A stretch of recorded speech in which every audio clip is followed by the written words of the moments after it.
played your fair share of these games. Just what can newcomers expect this game to be like? Just the biggest emphasis is, Civil War.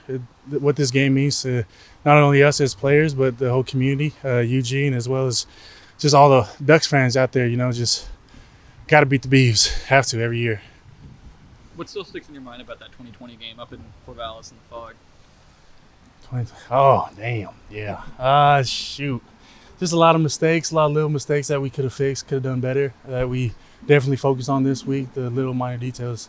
That's what it was.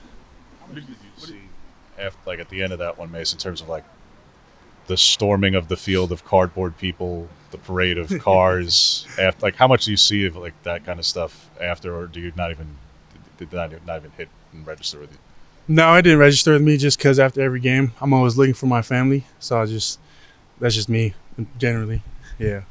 What have you seen from Oregon State's rush offense?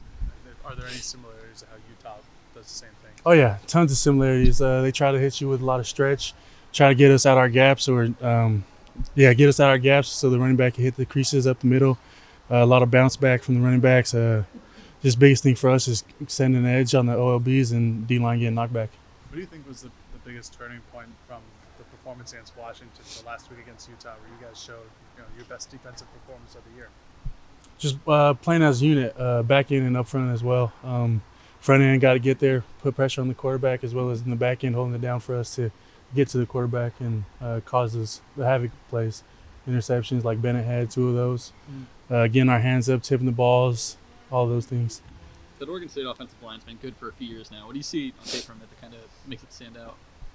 Say that again, sorry. Oregon State's offensive line. What stands out about it on tape? What do you see them doing well? Like I mentioned earlier, they try to get us out of our gaps, open up their shoulders, make it seem like we have that gap, and then give their running back the backside. Are these the kind of games this past week and this one that are kind of much more kind of cut out for you in that role in your position, and just a more traditional kind of 4-3 looking defense or 3-4 defense to where you can really be out there a lot at the sand? I loved it. Just being out there, getting more than 30 plays, 40. I think I got 46 plays last weekend. I feel like when I'm out there, I'm allowed to use my voice, because in coverage, you got to be communicative. You got to talk a lot, especially at Sam, as well as mixing in pressures from the Sam, being able to blitz and rush the edge. When they're running in short yardage on 3rd and 4th down, and they basically run exclusively. Yeah. The numbers just show that. Yeah. What do you see that when everyone knows it and they're still really effective at it, how are they able to do that when everyone knows what's coming? Shoot. I have no answer to that other than just up front we had to get tons of knockback. D-line did a good job of it last week, so it's got to carry over to this week. And then me, DJ, and all us edge setters got to really set the edge to give the running backs a short edge to play with. They're playing a backup quarterback, number 17, Ben Branson. What have you seen from his play? Obviously, he's gotten better over the weeks. He's got a good arm, solid arm, as well as just a solid wide receiver core to play with. And biggest thing for us is just make sure we get pressures up front.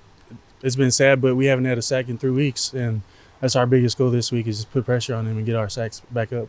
How much has that been emphasized in practice, if at all? Do the coaches use that as motivation, just reminding you guys of that? Yeah, both coaches and players. You get leaders like Dorless, Taki, myself as well, Noah, and DJ. Just the biggest thing is that's our money. We got to get sacks, and we got to get paid for doing that. When you know what Dorless is doing behind the scenes in terms of what his family, to make this year happen, what does that mean to you? You're in a similar spot in terms of life as him. So what does that mean to you? Yeah, I guess, everybody sees that as just a bigger why. Both me and Dorless have a son. Everybody knows that, and it's just every day me and Dorless come in here just ready to work, be able to provide for our sons and be able to feed them at the end of the day. Last time you guys played in a big rivalry like this, Coach Dan had the UW fight song playing on the speakers over there. Has there been any theatrics like that this week as you guys prepare for another rivalry game?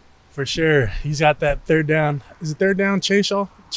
Yeah, he got the third down chainsaw just playing all period long. And even today they brought out a real chainsaw and just walking around, just yanking it, just cranking it out loud. Well, we're all annoyed from it, but I mean, that's the reason behind it, just get us riled up. we're gonna hear it all game, get used to it, We knock need, out the noise. we need to hear more about this chainsaw. Who's pulling it and who brought it? It's a mix of people. They just out there, just walking around. I'm out there watching plays, and then I hear the chainsaw right behind me. Just scared, But I mean, it's working. Like, we're all annoyed of it and we're tired of hearing this. So like, we got to go put on the work on Saturday.